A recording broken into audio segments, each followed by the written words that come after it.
हर एक फीमेल को बहुत बुरा लगता है जब उसका ही पार्टनर ये बोलता है कि अब तुम में वो पहले वाली बात नहीं रही है, पहले जैसी अब नहीं रही हो। जब भी आप रिलेशन बनाते हैं तो पहले वाली फीलिंग नहीं आती है, लूज सा महसूस होता है, ऐसा लगता है कि कुछ फील ही नहीं हो रहा है।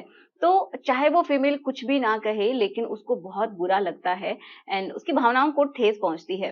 तो ऐसा अगर आपके माइंड में भी कुछ है तो आज हम इसी के बारे में बात करेंगे कि अगर आपकी शादी को थोड़ा टाइम हो गया है, बच्चे हो गए हैं और मेनली जब नॉर्मल डिलीवरी होती है, एक से ज्यादा बच्चे हो जाते हैं, तो ये प्रॉब्लम ज्यादा आती है। ठीक है, तो इसी के बारे में बात करेंगे कि आप घर पे रह के क्या कर सकते हैं एंड पहले जैसी फीलिंग आप दोबारा से कैसे ले सकते हैं, क्या क्या इसके सोल्यूशंस हैं, इसके बारे में बात करेंगे। बहुत ही सिंपल सी रेमेडी बताऊंगी जो कि आप घर पे भी आसानी से कर सकते हैं, तो वीडियो को कंप्लीट देखिएगा। तो चलिए शुरुआत करते हैं आज के इस वीडियो की। सो मेरा नाम है एकता और आप देख रहे हैं बहुत ही प्यारा सा चैनल स्टडी विद मी। तो चलिए शुरुआत करते हैं। तो सबसे पहली बात, इनके कारणों को हम समझ लेते हैं कि क्या ऐसा होता है कि आपका जो पार्ट है फीमेल का, स्पेशली जो वजाइना है, वो लूज होने लगती है। तो देखिए, पहला सबसे बड़ा फैक्टर होता है हमारी एजिंग। ठीक है, जैसे जैसे आपकी उम्र बढ़ती है तो इलास्टिसिटी कम हो जाती है। ठीक है, एंड मसल्स जो है वो भी वीक होने लगती हैं। अगर आप प्रॉपर तरीके से केयर नहीं करते हैं तो आपका वैसे भी एस्ट्रोजन हार्मोन जो है वो उसका लेवल कम होने लगता है, जिसकी वजह से ड्राइनेस फील होने लगती है एंड इलास्टिसिटी चली जाती है, जिसकी वजह से मसल्स झूल जाती हैं। ठीक है, तो उम्र बहुत बड़ा फैक्टर होता है, इसकी वजह से भी आपकी जो मसल्स हैं वो लूज हो जाती हैं। दूसरा कारण, किसी की उम्र बहुत ज्यादा नहीं है लेकिन उसने नॉर्मल डिलीवरी से बच्चे पैदा किए हैं। एक बच्चे से जब ज्यादा होते हैं तो कभी कभी क्या होता है कि मसल्स जो है पूरी तरीके से रीगेन नहीं हो पाती हैं, कुछ उनमें डैमेज हो जाता है एंड उस शेप में वो वापस से नहीं आ पाती हैं, जिसकी वजह से भी क्या होता है। देखिए, वैसे तो स्ट्रॉन्ग होती हैं बहुत ज्यादा मसल्स, जो अगर आपकी वजाइना की मसल्स बहुत ज्यादा स्ट्रॉन्ग होती है, लेकिन अगर आप मल्टीपल डिलीवरी वहां से कर रहे हैं तो वो लूज हो जाती हैं, उनमें डैमेज हो जाता है, जिसकी वजह से कुछ ऐसी इंजरीज होती हैं जो कि परमानेंट हो जाती हैं। ठीक है, थर्ड फैक्टर क्या होता है, किसी किसी का वेट बहुत ज्यादा बढ़ जाता है, स्पेशली जो बेली का एरिया है, अगर उसका वहां की जो फैट है वो ज्यादा हो गई है तो भी आपकी मसल्स नीचे की तरफ लटकने लग जाएंगे, किसी किसी का गर्भाशय भी निकलने लग जाता है और जो आपकी वजाइना है उसके चारों तरफ की जो दीवारें होती हैं वो भी नीचे की तरफ जाने लग जाती हैं। तो किसी किसी को ऐसा लगता है कि पता नहीं नीचे से क्या निकल रहा है। तो अगर ये प्रॉब्लम है तो ये बहुत सीवियर हो चुकी है, लेकिन अगर अभी थोड़ी सी शुरुआत है, आपको ऐसा महसूस हो रहा है, तो आप उसको कुछ हद तक अपने हिसाब से कंट्रोल कर सकते हैं, ठीक कर सकते हैं। ओके, एंड नेक्स्ट क्या होता है कि आप प्रॉपर तरीके से एक्सरसाइज नहीं करते हैं तो ये भी प्रॉब्लम होती है। नेक्स्ट है स्ट्रेस। स्ट्रेस भी बहुत बड़ा कारण होता है, हमारी एजिंग का भी बहुत बड़ा कारण होता है एंड फीमेल्स के अंदर हार्मोन्स की गड़बड़ चलती रहती है, ये भी बहुत बड़ा कारण है। तो आपको समझ में आया कि कारण क्या क्या हो सकते हैं। तो सॉल्यूशंस की बात करें तो आप एक्सरसाइज कर सकते हैं एंड वो एक्सरसाइज कीजिए जिससे कि आपका जो पेल्विक वाला हिस्सा है उसकी मसल स्ट्रांग बने, जैसे कि कीगल एक्सरसाइजेज होती हैं उनको आप कीजिए एंड खुद से कुछ एक्सरसाइज आप कर सकते हैं, जैसे कि आप अपने फिंगर को इंसर्ट करके उसको स्क्वीज करने की ट्राई करें, जिससे कि आपकी जो वहाँ की मसल्स हैं वो टोन होती हैं, ठीक है, टाइट होती हैं। तो ये आप खुद से कर सकते हैं, जब भी आप फ्री होते हैं तो इनको जरूर ट्राई कीजिए, स्पेशली जब आप सोने के लिए जाते हैं तो आप कर सकते हैं। एंड एक ऐसे रेमेडी मैं आपको बताऊंगी जो कि आप खुद बहुत ही आसानी से बनाएंगे और उनको यूज करेंगे तो आपको रिजल्ट्स भी देखने को मिलेंगे। ठीक है, लेकिन अगर आप कोई भी तामझाम नहीं करना चाहते, वैसे तो बहुत सिंपल है जो रेमेडी मैं आपको देने वाली हूँ, लेकिन फिर भी अगर आप कोई तामझाम नहीं करना चाहते हैं तो मैं आपको एक प्रोडक्ट के बारे में बताना चाहती हूँ जो कि है VG3 जो टैबलेट्स होती हैं। ये आप इनका भी इस्तेमाल करके देख सकते हैं, ये बिल्कुल नेचुरल इंग्रेडिएंट से मिलकर बनी हुई है, तो ये आपको कोई साइड इफेक्ट भी नहीं देंगी।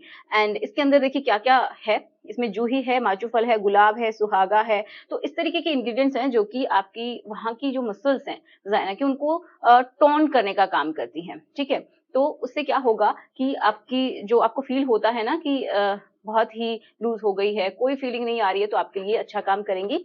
तो अब हम समझते हैं कि कब करना है और कैसे करना है इसका इस्तेमाल। ठीक है, तो जब भी आपको रिलेशन बनाने हैं तो मोस्टली अगर नाइट में आप ऐसा करते हैं तो ज्यादा कंफर्टेबल रहेगा, क्योंकि आपको आधा घंटे पहले ये जो टैबलेट्स आती हैं इनमें एक टैबलेट का इस्तेमाल करना है। इसके साथ ही एक एप्लीकेटर आता है जिस इस तरीके से, एंड इसके अंदर इस टैबलेट को ऐसे लगा देना है। आपको बेड पे बिल्कुल सीधा लेट जाना है, अपने पैरों को सीधा रखना है एंड आपका जो पार्ट है वजाइना है उसके अंदर लगभग 1.5 इंच आपको उसके अंदर इंसर्ट करना है इस एप्लीकेटर को, और जैसे आप इंजेक्शन लगाते हैं उसी तरीके से आप क्या करेंगे, उसको लगा देंगे। ठीक है, तो ये अंदर की तरफ पुश हो जाएगी। अगर आपको ऐसा लग रहा है कि घुल नहीं रही है तो आप थोड़े से पानी का भी इस्तेमाल इसके साथ कर सकते हैं ताकि वो इजीली एब्जॉर्ब हो जाए। वैसे तो हो जाती है बट किसी किसी को इसकी प्रॉब्लम हो सकती है क्योंकि किसी किसी की बॉडी में ज्यादा ही ड्राइनेस होती है, तो आप थोड़े से पानी का भी इस्तेमाल कर सकते हैं, तो कुछ टाइम के बाद ही घुल जाएगी। तो ऐसा करेंगे आप। एंड कितनी बार आपको इस्तेमाल करनी है, तो डेली इस्तेमाल नहीं करनी है, अल्टरनेट डे पे कर सकते हैं या फिर 2 से 3 बार आप इस्तेमाल करेंगे 1 वीक के अंदर। ठीक है, कंटिन्यू नहीं करना है, एक दिन छोड़ के एक दिन आप ऐसे कर सकते हैं, कभी 2 दिन भी स्किप कर सकते हैं। तो आपको खुद को अगर फील हो रहा है अच्छा, आप महसूस कर पा रहे हैं, आप खुद भी आपका पार्टनर भी, तो आप इसको बिल्कुल इस्तेमाल कीजिए। सारे नेचुरल इंग्रेडिएंट्स हैं, बिल्कुल आपको कोई प्रॉब्लम नहीं आएगी। लेकिन फिर भी सबकी स्किन अलग होती है, अगर आपको इचिंग हो रही है, किसी भी तरीके का डिस्कम्फर्ट हो रहा है, तो आप इसको बंद भी कर सकते हैं। ठीक है, अदरवाइज ये कोई प्रॉब्लम नहीं देता है एंड बिल्कुल सेफ है इसका इस्तेमाल करना। तो अगर आप इनको खरीदना चाहते हैं तो डिस्क्रिप्शन बॉक्स में मैं आपको लिंक दे दूंगी, जहाँ पे कमेंट करते हैं वहां पे भी आपको इसकी लिंक मिल जाएगी। एंड और भी अगर आपको जानकारी चाहिए तो कुछ मैं यहाँ पे नंबर डाल देती हूँ, तो आप उनको भी उससे जानकारी आप ले सकते हैं। ठीक है, तो अब हम बढ़ते हैं अपना जो होम रेमेडी है उसकी तरफ। तो मैंने पहले भी आपको बताया है एंड अगेन मैं बता रही हूँ क्योंकि बहुत ज्यादा इफेक्टिव है, यूज की हुई रेमेडी है। तो इसमें आपको करना क्या है कि जैसे फिटकरी होती है, सबके घर में मिल जाती है, 10 रुपए में ही काफी आ जाती है। तो आप क्या करेंगे, फिटकरी का पाउडर है तो ठीक है, नहीं तो उसको अच्छे से क्रश कर लीजिए, उसका पाउडर बना लीजिए। एंड उस पाउडर को आप क्या करेंगे, तवे के ऊपर थोड़ा सा रोस्ट करेंगे, तो वो थोड़ा सा लिक्विड सी फॉर्म में आ जाती है, तो उसको थोड़ा छोड़ दीजिए, फिर वो एक पाउडर के जैसा बचेगा, तो उसको आप लेंगे और थोड़े से पानी के अंदर पेस्ट के जैसा बना लेंगे। ठीक है, जब वो पेस्ट बन जाएगा तो उस पेस्ट को रात को सोते समय, उसके बाद आपको लोशन नहीं बनाने हैं। ठीक है, जब आप सोएंगे, फाइनली सोने जा रहे हैं, उस समय आपको अपनी जो पार्ट है उसके अंदर, बहुत सारे लोग पूछते हैं कि बाहर लगा ले, क्या, नहीं, आपको अंदर लगाना है। तो वो जो पेस्ट होगा पानी में घोल के जब आप पेस्ट बनाएंगे, तो उस पेस्ट को अपनी वजाइना के अंदर अच्छे से आपको लगा लेना है, पूरी रात लगे रहने देना है, सो जाना है। सुबह उठ के आप नॉर्मल पानी से वॉश कर सकते हैं। तो आप देखेंगे कि आपका जो पार्ट है वो धीरे धीरे आपको महसूस होगा कि वो टाइट होने लगा है, वहां की मसल्स टाइट होने लगी हैं, आप खुद ये चीज फील करेंगी। एंड अगर आपको रिजल्ट्स मिलते हैं तो मुझे कमेंट बॉक्स में जरूर लिखिएगा, ये बिल्कुल यूज किया हुआ नुस्खा है। ठीक है, तो आप इसका इस्तेमाल कर सकते हैं। तो आशा करती हूँ कि आपको समझ में आया होगा। और एक कारण मैं आपको बता देती हूँ किसी किसी में, जो कि हम बताना भूल गए, क्या कारण होता है, किसी किसी को बार बार इन्फेक्शन होते रहते हैं, जिसकी वजह से भी किसी किसी को वाइट डिस्चार्ज होता है, जिसकी वजह से भी लूज हो जाता है। ठीक है, तो यूटीआई की अगर दिक्कत है तो आपकी वजाइना लूज हो सकती है, चाहे आपकी उम्र कम ही क्यों ना हो। लेकिन इसको भी ये फिक्स करती है, थोड़ा बहुत अगर इन्फेक्शन है तो फिटकरी उसको भी फिक्स कर देगी। ओके, तो चलिए मिलते हैं नेक्स्ट वीडियो में। Thanks for watching. वीडियो कैसा लगा जरूर बताइएगा। Good bye.